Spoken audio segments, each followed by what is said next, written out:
Street, Harlem. We've been teaching so-called Negroes, so-called Hispanics, and so-called Native Indians that they're the Lord's chosen people according to the Bible. We've been teaching this truth since 1969 under Commander General Yohana. Today's a very interesting topic in our history class today. We'll be talking about Afro Futurism. We'll also, touch up on the Black Panther movie, Wakanda, which became a very famous fictional city. What's interesting about Wakanda is that let me just pull it up. The U.S.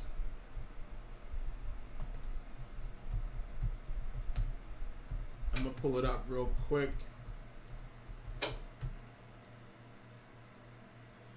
So it says the U.S. government lists fictional Wakanda as a free trade partner, despite it being a fictional country. We have to, after a while, you got to kind of get a hint of what's going on and why our oppressor is pushing Pan-Africanism, why they're gearing us up to be brought under subjection to the so-called Africans. Now, since 1969, the UPK has been putting out signs outside in every camp location that we speak at or that we teach to wake up our people. We've been putting these signs up saying we are not Africans.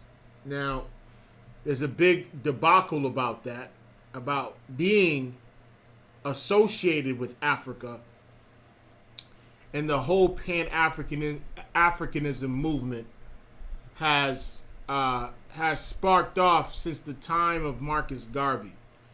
And time you'll see celebrities consistently putting more support in Africa, places like Ghana, places like Nigeria, than they do in our neighborhoods, right?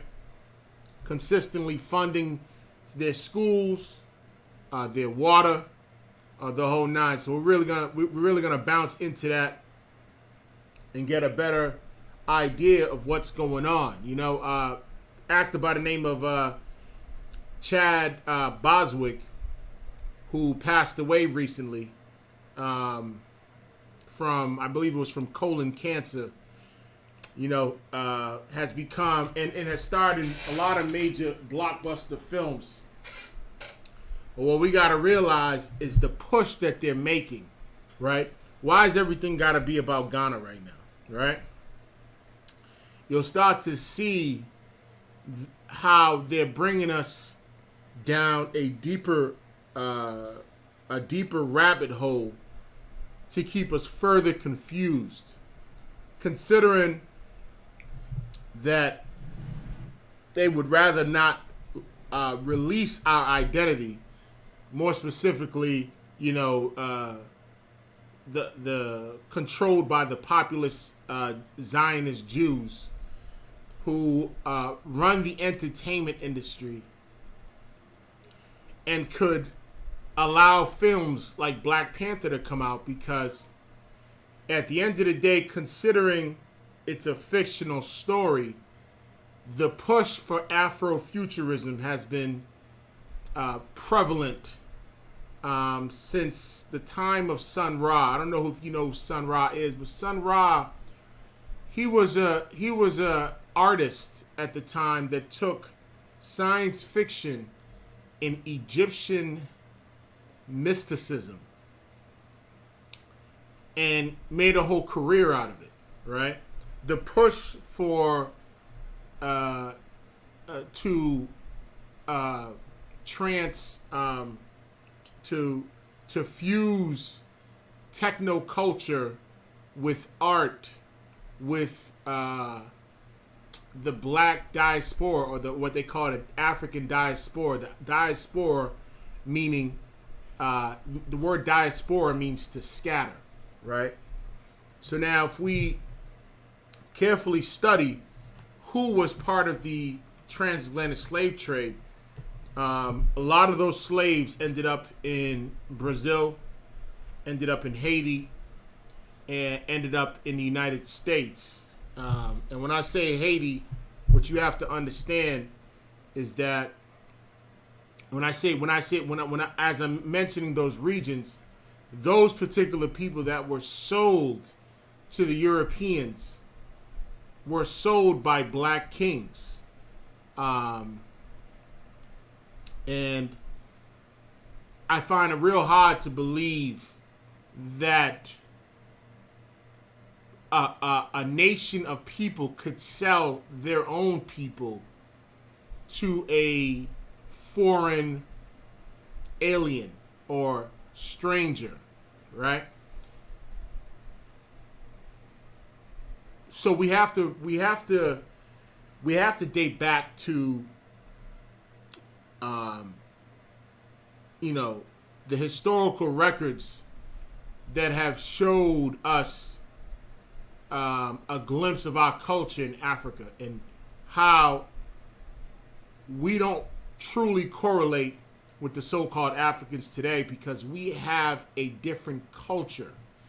When you watch the movie by Alex Haley, The Roots, in the movie, the more recent one, they were speaking Muslim, right? So they want to give you a depiction that the people at that time were speaking Muslim, when in actuality, if you truly check the records, we were speaking our tongue, our native tongue, which was Hebrew.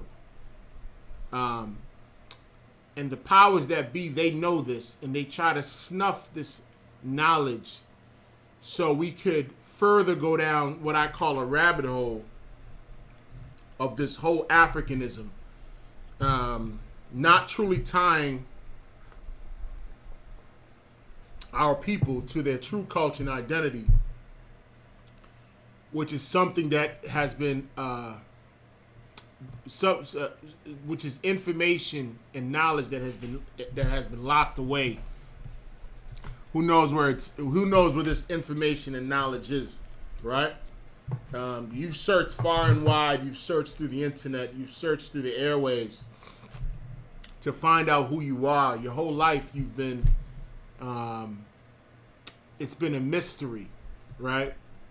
As to your state of affairs when it comes to your culture and identity.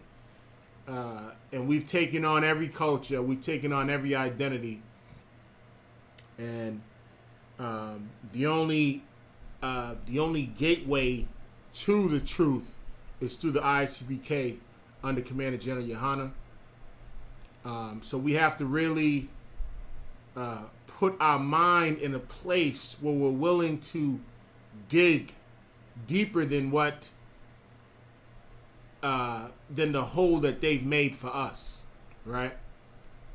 They like to give us a small gap of information or knowledge to encourage us to push this Africanism, to encourage us to wear the dashikis and to wear the African art and culture and put on their culture, when in actuality, we're actually the Lord's chosen people. The idea of pushing Mother Africa and pushing and the original man. I mean, this dates so far back that we have to really understand the plot behind this, right? And why the movie Black Panther was so successful and generated so much money, right? There's something in our spirit that yearns for a black utopia, or what I call the kingdom of heaven, right? And we've, and you think about the comic books that we've read and the movies that we've watched, the adventure movies that we watch, and the sci-fi movies that we watch, and how the superheroes are always portrayed as white. I believe they said there's only 9 black films. 9 black films. 9 black superhero films. And 6 of them being with Will Smith.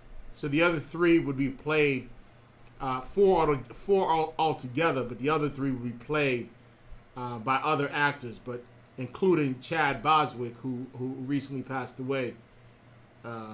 So let's kind of dive into this. Let's figure out what Afro Futurism is. It's something that you'll see time and time again, over and over again, and more than ever before. The movie Black King that came out with Beyonce, that is a tale of Afrofuturism. Wakanda we just spoke about, that's another tale of Afrofuturism. Janelle Monáe, the artist Janelle Monáe, has sparked her whole career off Afrofuturism to the point where she calls her fans androids, right? But yeah, let me just look at my notes because there's a couple things I want to talk about. Before we get to it, let's talk about the African diaspora, meaning, let's get to that first before we move on. But before we do that, if there's any questions, let me get some questions out the way. I got my chat up and running. If we have any questions, let's get it.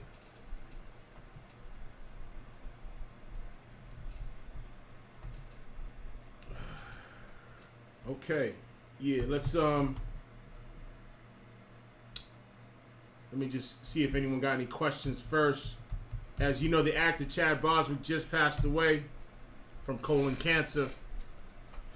And so everybody and their mother, everyone and their mother is it probably watched Black Panther yesterday or over the weekend, right?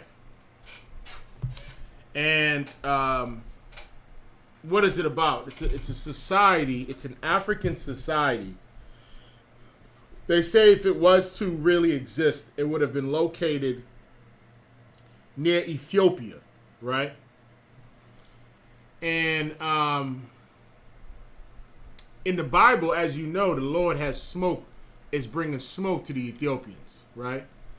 Where it says, more specifically, right? And keep in mind, they're trying to point out that Africa is the cradle of civilization, and they'll always go pointed towards East Africa, right? That's usually the case. It's usually towards East Africa where they'll say, well, this is the cradle of civilization. This is where the civilization has begun. And it's created and it's sparked a lot of Africanist movements, you know, dating back to African Bambaataa, or African booty hunter, as we would call him.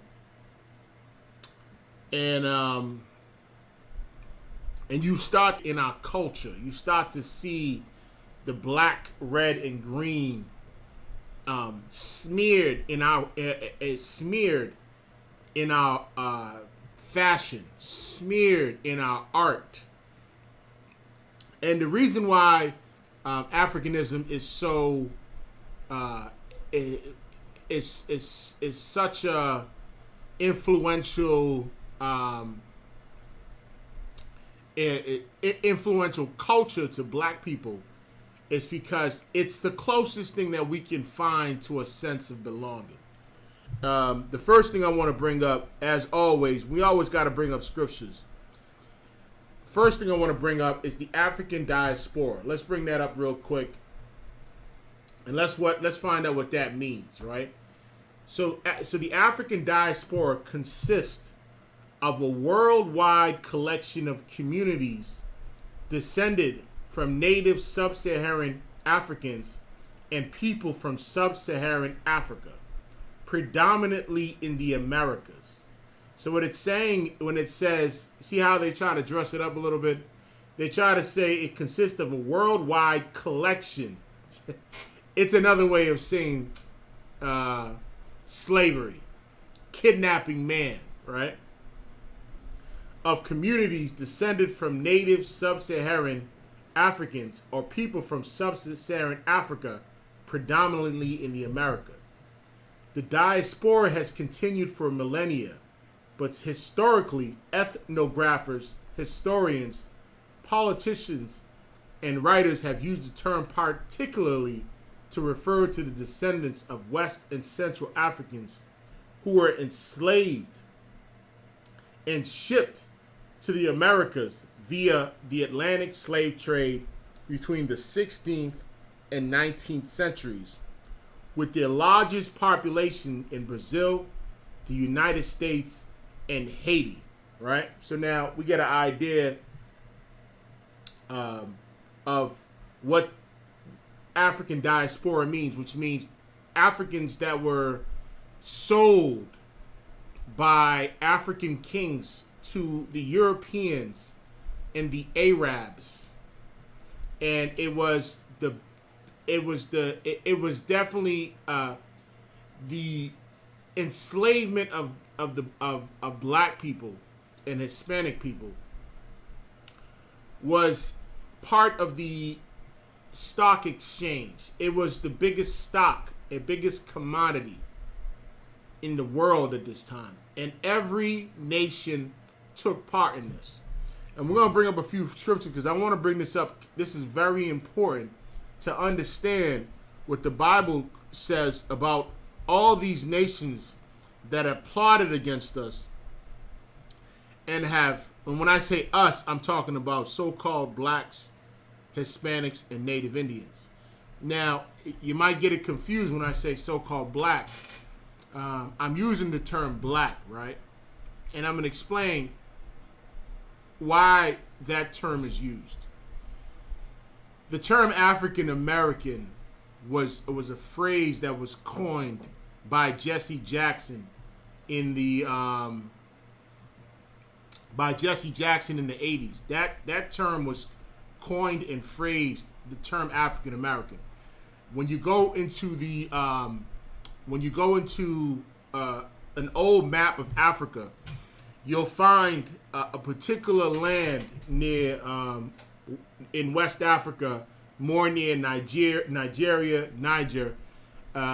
or Benin. There was a particular land called Negroland, and I'm just giving you a brief history of what that is. So Negroland was an access point, or was near the ports, along with those islands in Cape Verde, who mainly the Portuguese took advantage of, which is why Brazil has one of the highest populations of Africans, so-called African slaves. But Negroland was mapped and was actually a land where they considered us Negroes. The term African American was a term that was coined back in the 80s by Jesse Jackson. So I want to say that understand that the whole world, the world is full of brown people, right? There's brown people all over. The only person that wouldn't be considered brown is the people in the world that don't have any melanin in their body, right? And because they don't have any melanin, they have no hue. Hue meaning color, meaning these people, their color shows forth through their skin from their blood. So when they laugh, or when they're jolly, or when they're drunk, or when they're angry, you'll start to see a little hue or color show forth through the skin. And this is talking about the so-called white man. But every other nation is a derivative of brown. Now, why do we say we're black? Is my skin color the color of this mic right here? Is it true black? No, that's not what we're saying. But we're talking about our condition, right? And the and our condition in America has everything to do with the transatlantic slave trade that happened in the 16th century and also in the 19th century. And the reason why it happened is because there was a worldwide conspiracy against so-called black people, so-called Hispanic people, and so-called Native Indian people to take away our culture and identity. And this conspiracy was funded by the so-called Jewish man, right? And also it was funded by the so-called Catholic Church. During that time in Europe, they sent out, I wouldn't say explorers, like Christopher Columbus or like Amerigo Vespucci, who Italian explorers that went out to go about finding the 10 lost tribes of Israel, right? That was mentioned in the book of Esdras. And they went to go about finding it. And you got to understand, around that time, the world was in the it wasn't as you know it today. There was a time where no man populated the western part of the world, where the Americas is, all the way up to Alaska. And we didn't have the technology or the naval technology to travel that far from the east, from Africa or from Europe or from Asia to the Americas. So it had to have been a miracle that the people that these explorers found, it had to have been a miracle for those people that have been over here. That has to be an act of God, because they didn't have the naval the naval knowledge to be able to trek the transatlantic, right? But let's keep reading real quick. So let's go to Psalms 83.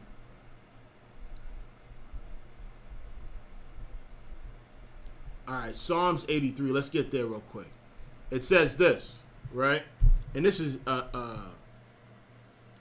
this right here is showing you how the world came against our people.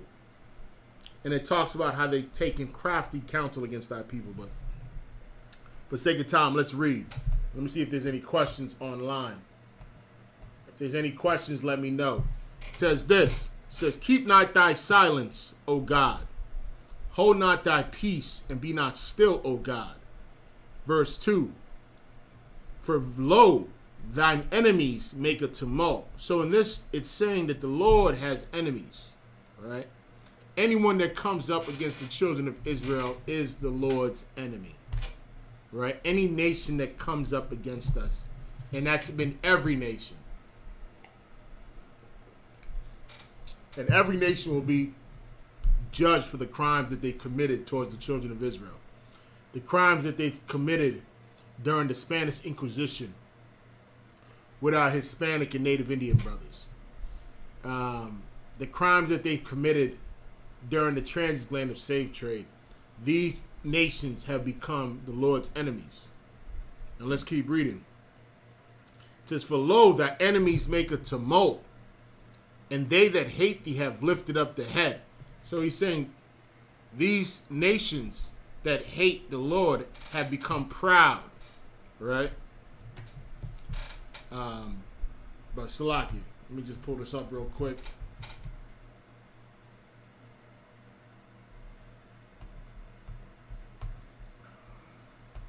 Let's keep reading. And tumult means like an uproar or a noise, right? A disturbance. Verse 3, it says, they have taken crafty counsel against thy people. And this is what they did. They took crafty counsel against us. When the European man went to Africa, he basically sold those African kings trinkets. He sold them things that were not of much value in regards to the society that the European man lived, but were basically giving someone trinkets. It's really what it was. And they took crafty counsel, meaning the term crafty, if you were to look up the term crafty, right, it's more of a clever way or it's more of a clever way of one's aim of deceitful methods, right? Or indirect or deceitful methods. And this is what our oppressor does. He uses deceitful methods to get what he wants. And this is what it's talking about in Psalms 83, right? Let's keep reading. And consulted against thy hidden ones, right? Thy hidden ones were the 10 lost tribes that were scattered in the Americas. Thy hidden ones were the tribe of Judah, which consisted of Benjamin, Levi, and Judah, right? Who were scattered in hiding in Africa, meaning during the sack of Jerusalem, this is something that Christ prophesied that would happen in 70 AD. The people that took heed and took warning of what Christ prophesied, they fled Jerusalem. And the slave markets in Rome were crazy at that time, right? You think about the Colosseum and the games. We were the majority in those games. Well, I mean, we filled the slave markets in Rome during the time of 70 AD, right? During the first and second Jew wars, that we decided to go to war with Rome, and Jerusalem got sacked. Well, those people ended up hiding in Africa, right? And in the Sub-Sahara, in West Africa, they ended up hiding in those locations. They couldn't really go to North Africa or East Africa, but they were more in Central and West Africa, where they could kind of blend in with the people. Because if they had gone east towards Rome, they would have been captured and been put into them slave markets. And those that didn't take heed to what Christ warned in Matthew 24, those people ended up getting killed, and a lot of those people ended up in the slave markets in Rome. But let's keep reading. It says this, they have said, come. Here's the kicker, right? In Psalms 83, verse 4, it says this, they have said, come and let us cut them off from being a nation, that the name of Israel may be no more in remembrance. And this is what the big struggle is, right? As we're gonna dive into Afro Futurism, and I hear a lot of brothers and sisters talking about, this black utopia like Wakanda, and not knowing that this utopia, this black utopia, is described in the Bible. But here's the problem, is that what these nations did during the transatlantic slave trade and the funding down to the ships down to the insurance companies, right? Down to the world stock exchange at that. What they did was, in their aim was in what we call a deceitful method of doing evil to the Lord's chosen people. What they did was they cut us off from being a nation, right? So as we're cut off from being a nation, how do you cut off a nation? You take the people and you scatter them, right? That's how you cut them off from being a nation. So now this whole African diaspora movement is to take those that were scattered and to bring them back into the fold to build this techno culture in Africa. I'll give you an example. Akon. I've been talking about Akon for the last 3-4 days. Right? Akon, who is an artist, an R&B, I would say he's an R&B artist, American artist, but he's from Africa.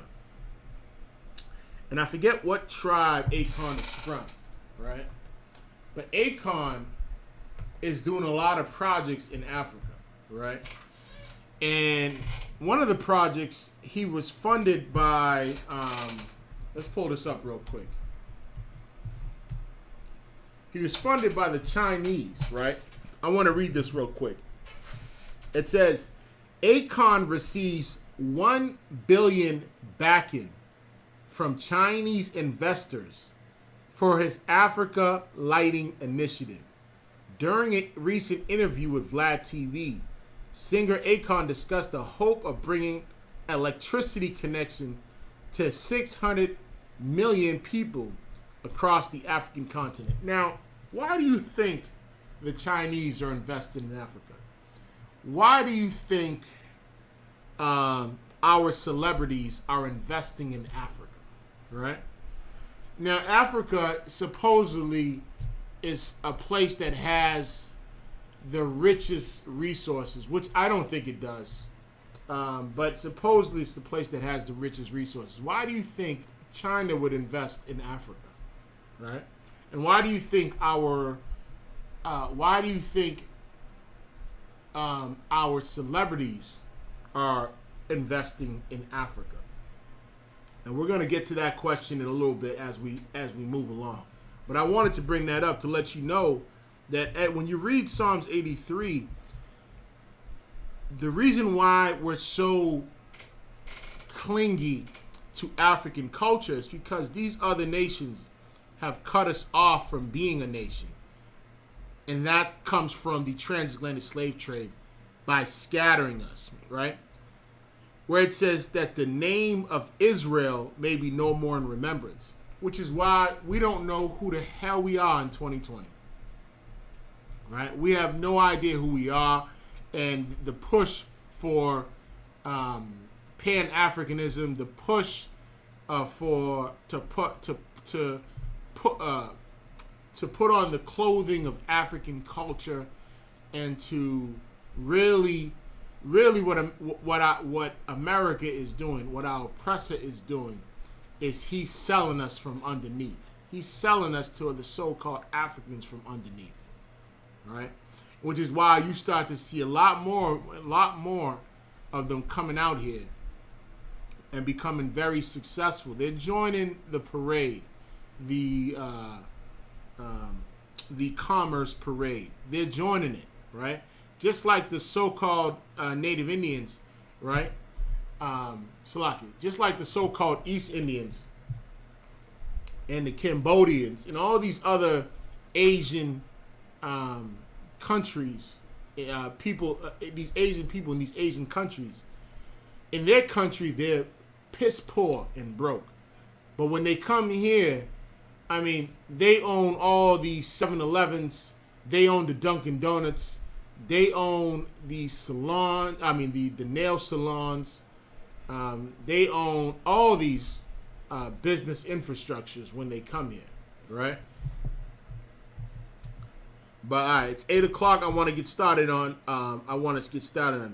And this is the last one, right? So we don't. So we in verse 4 we realize that it's telling us that we don't have an identity because these other nations have stripped us from our identity, right? These 7 European nations, let's be more specific, have stripped us from our identity, right? Verse 5, for they have consulted together with one consent their confederate on us to take away our culture and identity, is basically them consenting and starting the confederacy against the Lord, right? Because if they keep us in the dark and not ever coming to the reality of who we are, then they could continue to rule. They can be gods on this earth, right? But yeah, let's get to it. And then it goes on in verse 6 where it talks about the tabernacles of Edom, the Ishmaelites of Moab. So it's naming all the nations that created a confederacy against our people and against the Most High. But that's a very important topic to read. And before we do that, let's just get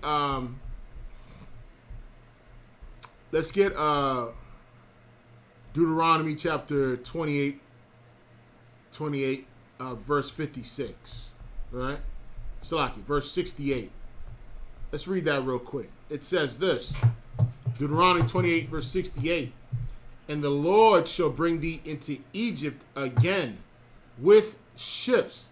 So this right here, right, you got to understand is that we didn't need ships to go to Egypt, right? We walked to Egypt. When Jacob and his sons and the host came on to Joseph, they didn't take ships over there. They walked over there. And when we got out of there, we didn't take ships to get out of there. We walked out of there and walked through the wilderness to get to the promised land. So what did it say? What does the word Egypt mean if it's not in reference to the country? The word Egypt basically means house of bondage, right? It's us going back into bondage or slavery.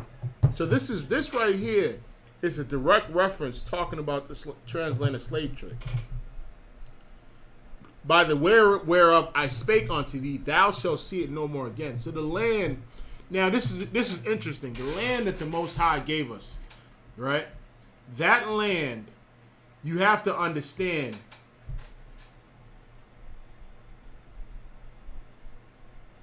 Okay, who's this? Custom Shirts. I'm just getting this right now. Oh, I guess you left. You didn't want the answer. It says, show me the scripture that Israelite is going to is that, I wish you would, word it right. It says scripture that Israelites is going to give Israelites salvation and not the Most High. Okay. Yeah, I guess you said, okay, no worries, no answer. Either way, you come back, Custom Shirts, and we'll take the confusion out of your mind. And number one, I'm not sure how you're addressing that question, but let me not stray off from what I was talking about. So basically, you got to understand, we was in the wilderness for 40 years after we left Egypt. And when we left Egypt, we were so bewitched, and all the witchcraft that was going on in Egypt, it's the same thing that's going on in America today. The spell that we're under in America today, right? Where we are, where black people and Hispanic people are completely off the deep end, right? And there was a lot of what we call Egyptian mysticism at that time too, right? Which is why when you think about Egyptology, right? And why black people are so engulfed in the love of Egyptology. This is what Egyptology is. It says this: Egyptology is the study of ancient Egyptian history, language, literature, religion, architecture, and art from the 5th millennium BC until the end of its native religious practices in the 4th century AD. A practitioner of the of the discipline as Egyptology. So when you're dealing with these Egyptologists, or black Egyptologists at that, they're so fascinated by the culture of Egypt, by their history, by their language, by their literature, by their religions, by their architecture. What you don't understand, right? And the reason why you don't understand this is because black people have devalued themselves and devalued their history and their culture. Black people have what I call a green thumb when it comes to anything. They have a golden hand. Anything they touch turns into gold, right? I'll give you an example. When it comes to technology and the advancement of technology, you don't think, well, black people, Hispanic people. No, that's not what goes on in your mind. When it comes to technology, you think white people, Chinese people. You don't think the slaves, you think of the people that are in rulership. You think of the society that is portrayed as, or is so-called portrayed as smart, as intelligent. When the Lord said we are a peculiar people, right? We're the ones that made Egypt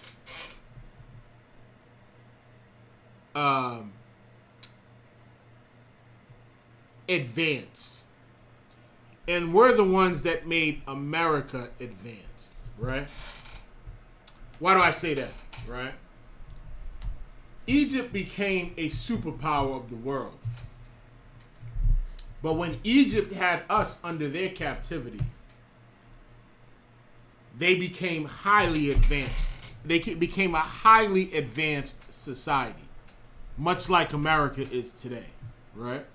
And so much innovation that we've put in that society of Egypt is the same innovation, whether it's through technology, whether it's through art.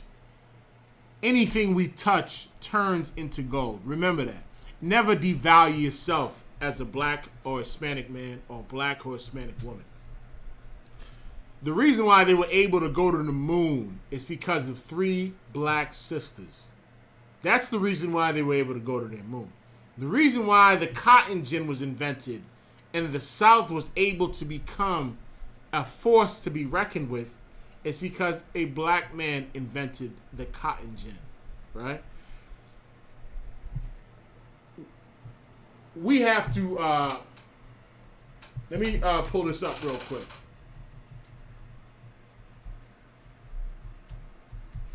I want to pull up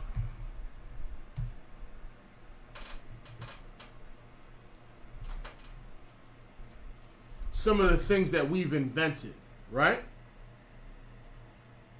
We're going to go through the A through Z list of black inventors, right? And I want you to put your mind into the kind of advanced alien-based sci-fi technology that they put in Wakanda, right? And more specifically, the tribe of Judah, which is a tribe that, I mean, anything they touch, my God, especially when it comes to inventions, right? Fingers of gold, as I'd like to say, right? But here it is, right? It says this. A through Z list of black inventors. I'm not going to go through it, but let me just read it real quick, right? Right? To think that we can't have a society that's as advanced as America or China, where black people have that kind of society, it baffles most black and Hispanic people. We could have that kind of society because we're the ones that built this society. So if we built our oppressive society, imagine what we would do if we had our own society, right? Imagine. But Salaki, let me let's see what I got here. All right. Okay. But let me read this real quick, right? It says this.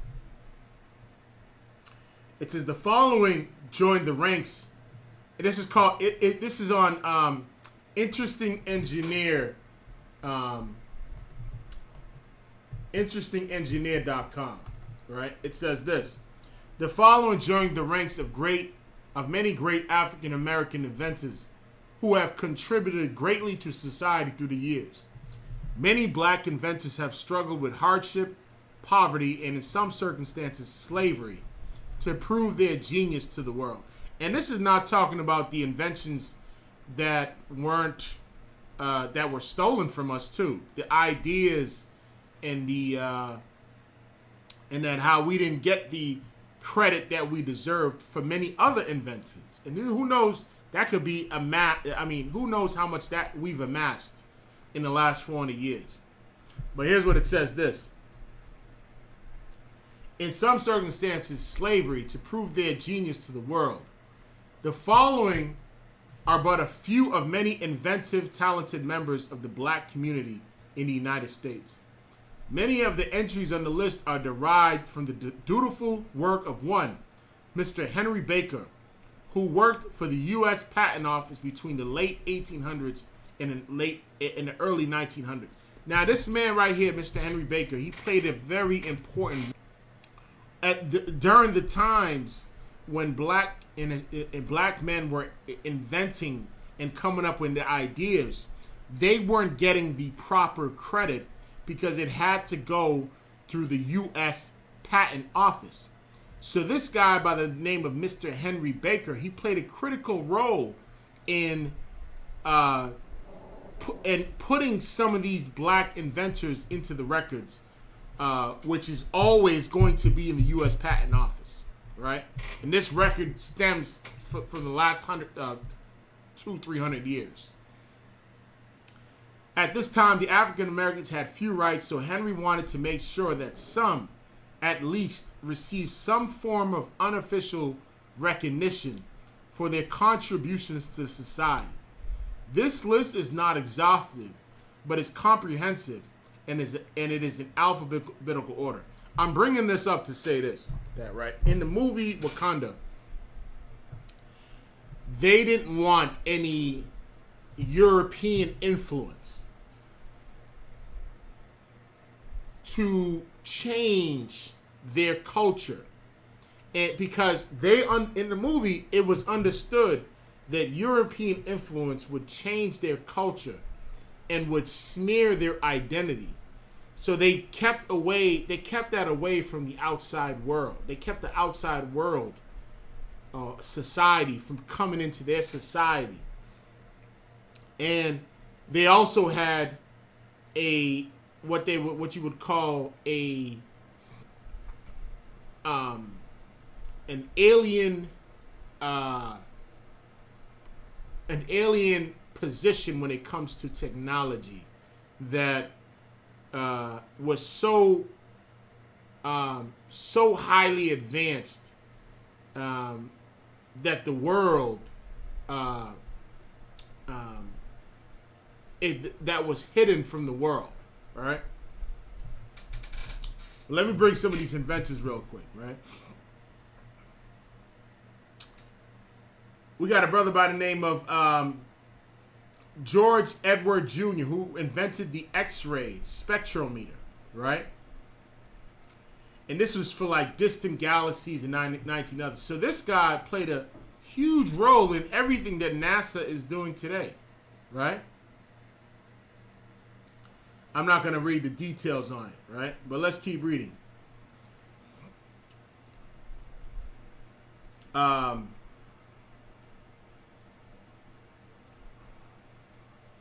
So many inventions here. I don't even know where to pick, right? I want to see some of the sisters too. Andrew J. Beard, he invented the rotary engine, right? Let me get like 2 or 3 more. Edmund Berger, he invented the spark plug, right? Henry Ford wouldn't have been able to do what he did with Ford Motors without a guy by the name of Edmund Berger, right? Who invented the spark plug. M.W. Binger invented the street sprinkling apparatus. A.B. Blackburn invented the railway signal, right? I mean, the list goes on. We can keep going. Otis Boykin, he invented the artificial heart pacemaker control unit, right? Now here's this guy, Benjamin Bradley, invented the first steam engine for a ship. I mean, these ain't no petty inventions. These are inventions that have changed the course of America as we know it today, right? It even goes down to from open heart surgery to the typewriter, the lawnmower. I mean, the list goes on. So it's actually been proven that we're the ones that have aided all these great empires to push through technological advances. We're the ones that have been aiding them, right? But now let's get to it. The next 30 minutes, we're gonna chime in on this Afro-futurism, right? I just wanted to bring all that up because there's a lot of points I'm gonna bring out in about a hot sec. Let's go. We are going to go.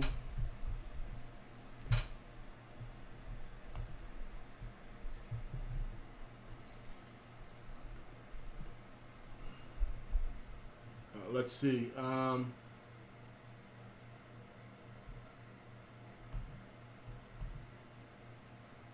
right, let me go to. Let's see which one I want.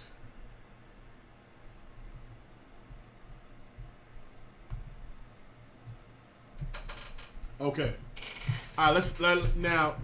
Now we get into the money question. The money ball is, what is Afrofuturism?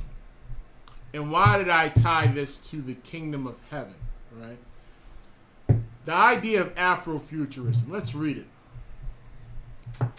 It says this: Afrofuturism is a cultural aesthetic, right? Aesthetic meaning it's like a branch of philosophy, right? That deals with nature, beauty, taste, art, right? But let's keep reading. Afrofuturism is a cultural aesthetic, philosophy of science and philosophy of history that intersection of African diaspora culture with technology, right? So it's more of it's bringing you back to the past with the African Atlantic slave trade, and then shooting you into the future of a society of these people that were permeated to oppression through the African diaspora, or the scattering of Israelites is what I like to call it, and infusing it with a sci-fi techno culture, futuristic culture of and giving you a glimpse of black utopia, right? That's what we want. And this phrase, it was coined by a guy by the name of Mark Derry in 1993. Right?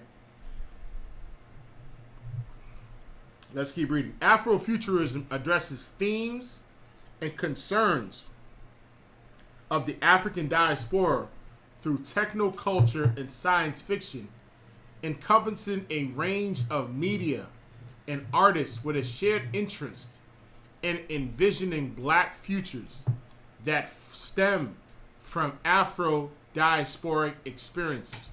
Now, in the movie Wakanda, they did not want any outside European influence, right? Because of what? Because they knew historically the crimes that our so-called oppressor has committed, and that he is not to be trusted. And they also knew that all the other nations were not to be trusted, right? This is a prime example of the law of separation. This is something that they've committed to, and they were stern about in the movie. That we are a separate people. We are a separate nation. And we don't want your culture to be infused with our culture. Which is why in the setting of the movie, you saw them maintain their culture. And there was no outside influence of their culture. This is the same thing that the Lord wants when he said in Deuteronomy chapter 7, verse 6, he says, "For thou art a holy people unto the Lord thy God," right? Meaning we are a separate kind of people. And we are not to infuse our culture with the culture of heathens, right? Let's keep reading for sake of time.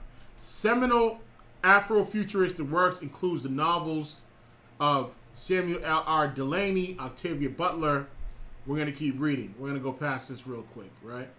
A couple of people that we might know: Kool Keith, Sun Ra, Marvel comic superheroes like Black Panther. But let's keep reading. Let's get the history of Afrofuturism. What would later be called an Afrofuturist approach to music was first propounded by Sun Ra. So this guy Sun Ra, when it came to music, he was part of a band in Chicago in the 50s, right? And his whole gimmick and his whole makeup was this sci-fi look, right? This android futuristic look, right? With the with Afrocentric and space themed titles. I mean, this guy did about 1,000 songs about this and had a lot of albums, right? And his music was a linkage of ancient African culture, and more specifically Egypt. You wonder why the push for black people to put on Egyptian culture has been so heavy in the conscious community, right? Because of guys like him who have propagated, who was actually one of the first in the music to propagate it, a linkage of ancient African culture, specifically Egypt, and the cutting edge of the space age, right? So he took an ancient society and he infused it with space themes in the space age, right? Keep reading. For many years, Ra and his bandmates lived, worked, performed in Philadelphia while touring festivals worldwide. Ra's film Space is the Place shows the orchestra in Oakland and in the mid-1970s in a full space regalia. replete with science fiction imagery, as well as other comedic and musical material. As of 2018, the band was still composing and performing under the leadership of Marshall Allen, right?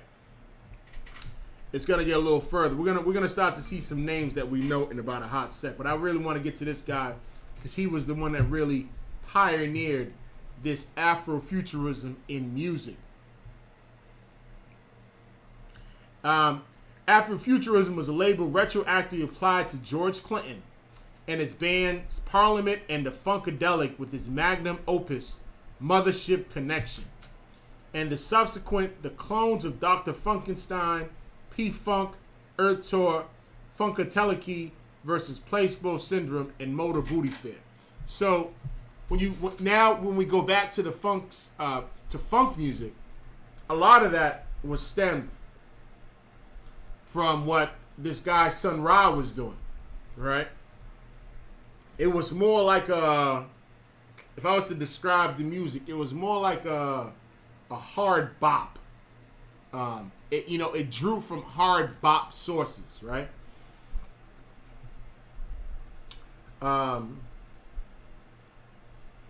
Other musicians typically regarded as working greatly influenced by Afrofuturist tradition include reggae producers Lee Scratch Perry, and scientists, hip-hop artists like African Bambaataa and Tricky, electronica musicians Larry Heard. And that's another thing, right?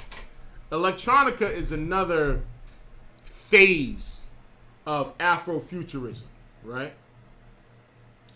You have artists like Jay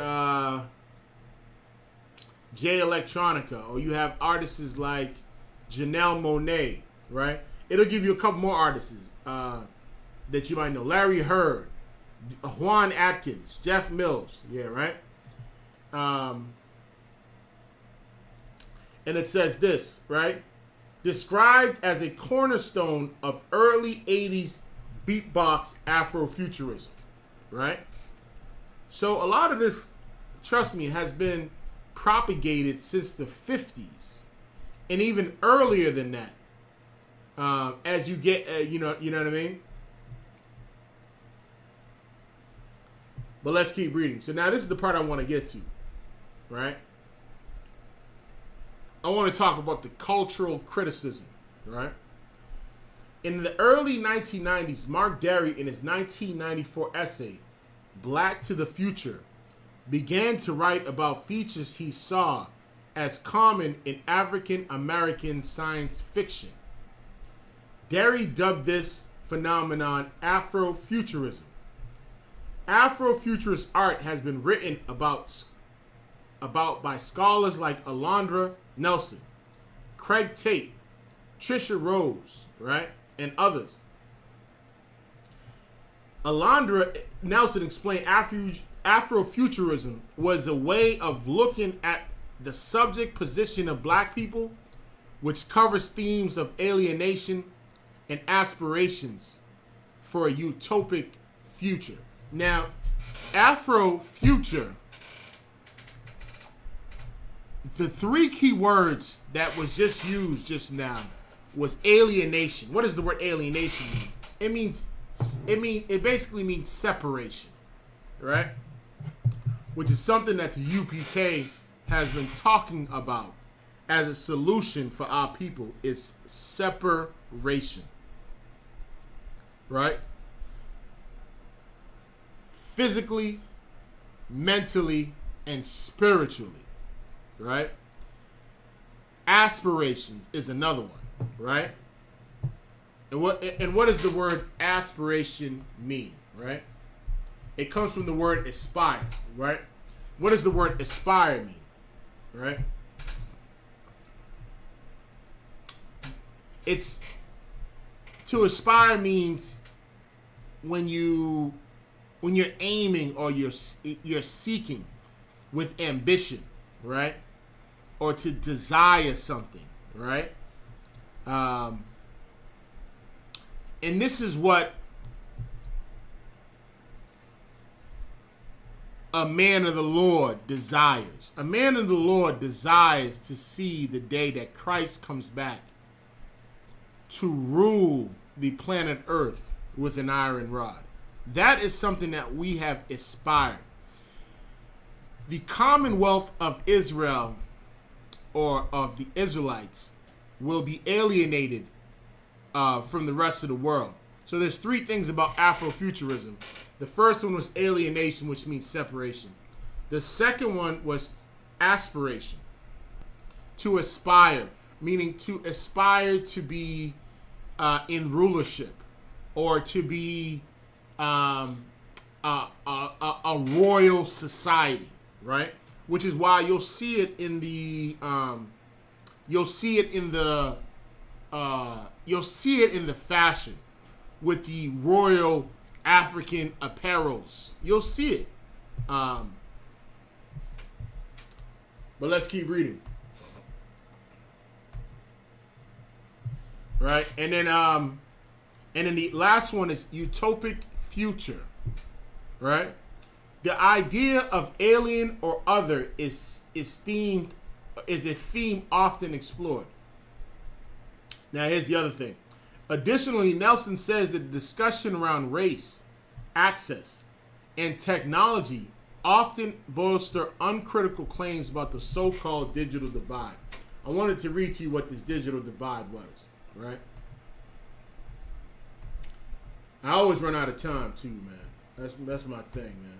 I'm too long-winded. But a digital divide is here's what the word digital divide means. It's an uneven distribution in the access to, use of, or impact of information and communications technology between any number of distinct groups, which can be defined based on social, geographical, or geopolitical criteria or otherwise. In the movie Wakanda, understand one thing, right? Is that they had information and communication technology. There was right, that the world had no idea about. What they were doing was they were harboring their technology so they could always be on top. Every nation is going to strive to be number one. And this is how they've kept their society, the technological advances in their society secretive, and would not allow the world to know about this. I think it was called a verbanium. They weren't allowed to know this technology, because if they did know this technology, that they would use it against them.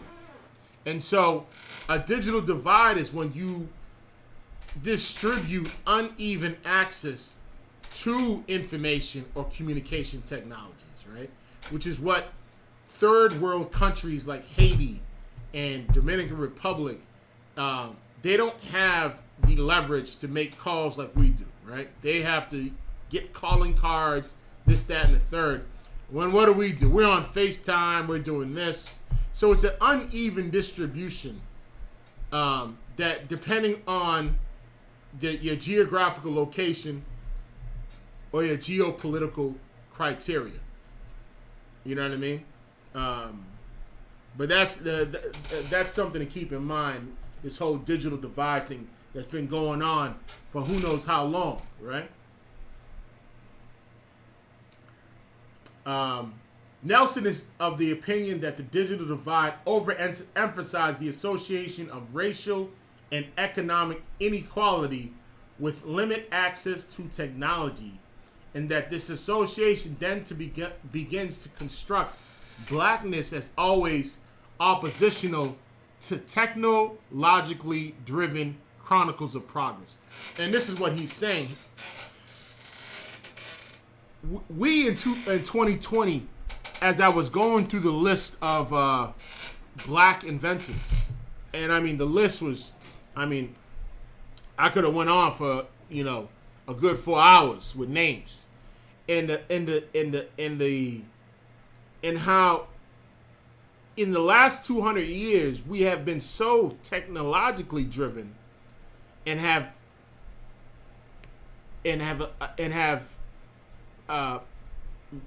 given America a we have given America a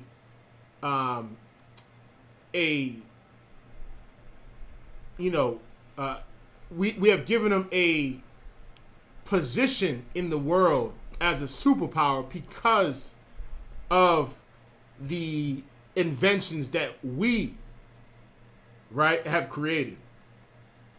Now, for all y'all that don't know what I'm talking about, let's go. Let's jump into the 21st century artists that you might understand. You might get an idea of where all this is coming from and why they're pushing this Afrocentric, Africanism, Afro-future, Black utopia on us.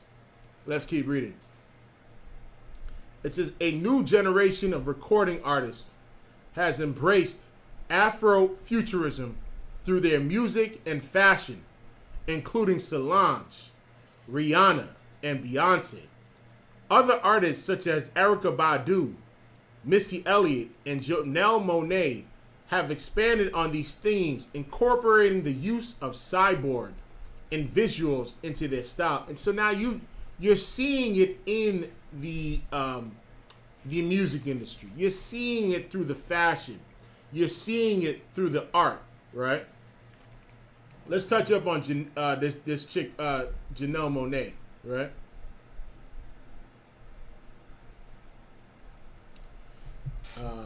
I want to pull up another article real quick.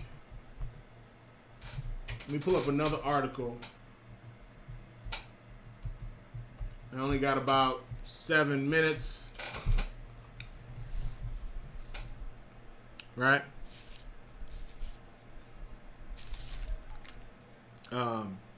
And a lot of that, is starting to push feminism as well. You start to see that more.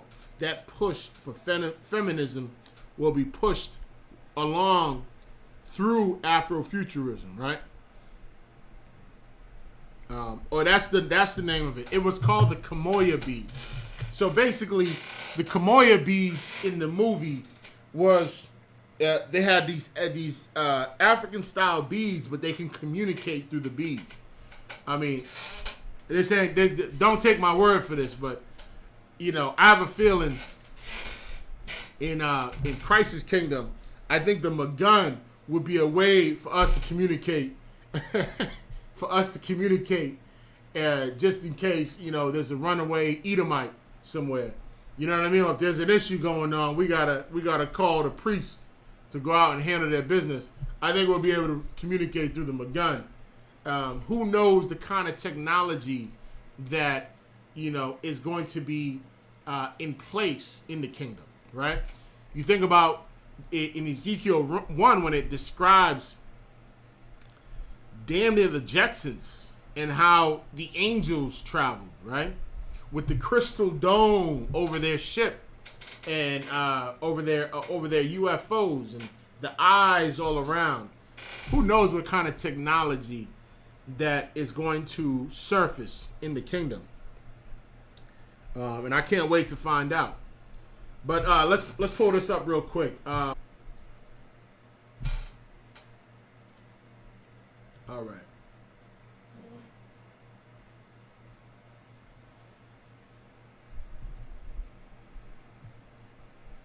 All right. This is the last article right here. This article was actually written by the Huff Post, right? And they said, "The heck is Afrofuturism?" Right?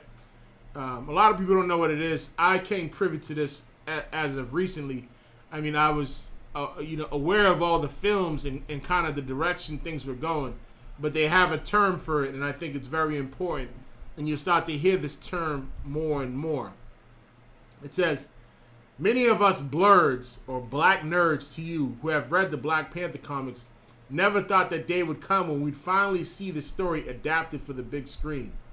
With the movie's already profound effect on pop culture, it is provoking deeper discussion around reimagined worlds with black politicians, spiritual leaders, and monarchs at the helm.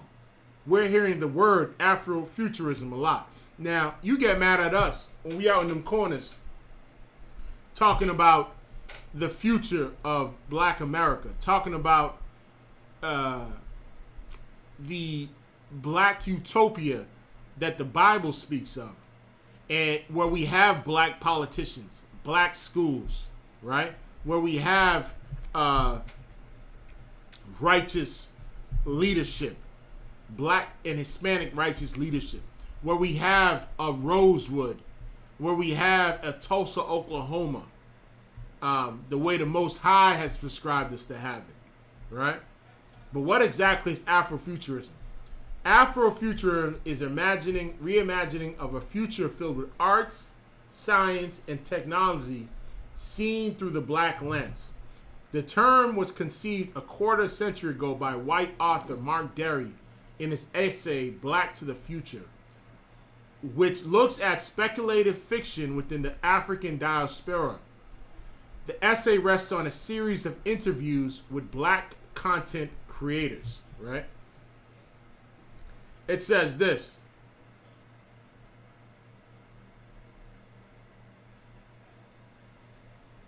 Derry laid out a question driving the philosophy of Afrofuturism. It says, can a community whose past has been deliberately rubbed out, right? Which community is talking about? It's talking about our people, right?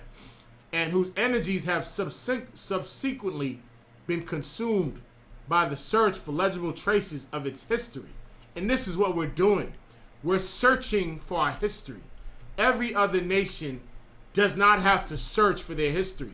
They have museums that show their history, right? When you go to the Museum of Fine Arts in Boston, they have an African art exhibit, but that has nothing to do with the Black and Hispanic man's history. We get small little crumbs of our history, especially when you're in the school system. What do they talk about? They go from the 1600s moving forward. They don't go any further back, right? So we're chasing our history, trying to find it, trying to search it, and we're searching in all the wrong places when the records of our history is in this book right here. And this book solely is what you need to figure out who you are. And now, of course, you can use other historical argument records to tie that in. But your records are right here. Your family members are labeled right here. But furthermore, isn't the unreal estate of the future already owned by technocrats, futurologists, streamliners, and set designers, white to a man, who have engineered our collective fantasies? And this is exactly right. Our oppressor has engineered our collective fantasies, which is why I mentioned earlier, out of the 9 Black superheroes, 6 of them were played by Will Smith. What makes Afrofuturism significantly different from standard science fiction is that it's steeped in ancient African traditions and Black identity. And this is another way that they're trying to confuse us by saying Black identity traces back to African traditions, which is a lie. Black identity traces back to the Bible, right? A narrative that simply features a Black character, the world is not enough. To be Afrofuturism, it must be rooted in unapologetically celebrate the uniqueness and innovation of Black culture. And what they're saying is that they're basically pooling Black culture with Africa, when Black culture should be pooled with the Bible, with our true culture and identity as Hebrew Israelites, right? That's that it should be called Israelite futurism. It shouldn't be called Afrofuturism. But what they're saying is that the reason why they call it Afro is because they're tying it in with the African diaspora and innovation of Black culture. the biggest component of cultural movement, even before they had his name, was musician Sun Ra. We spoke about Sun Ra earlier, right? I think we're gonna stop right there.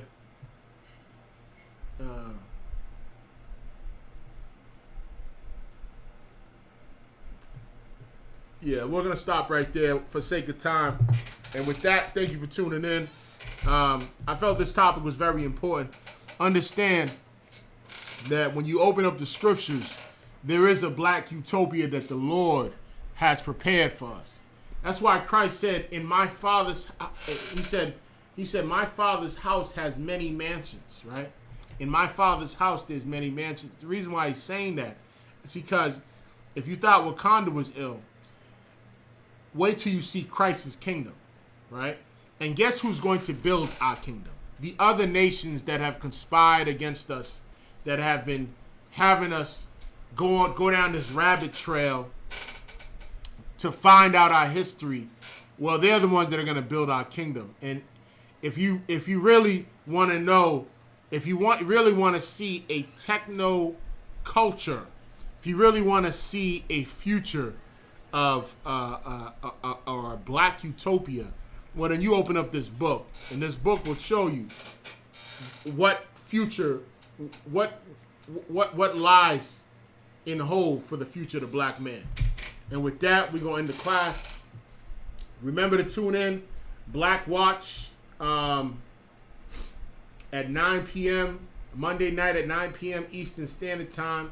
Black Watch with Commander General Yohana coming up, 9 p.m. Eastern Standard Time. Definitely tune in. We have class tomorrow. Tuesday is the Brotherhood class from 7 to 9 p.m. You can find us on Facebook. You can find us on YouTube. Just type in Boston No Cowards on YouTube to find us on YouTube. Follow us on Twitter. Follow us on Instagram. And with that, thank you for tuning in. Israel, shalom.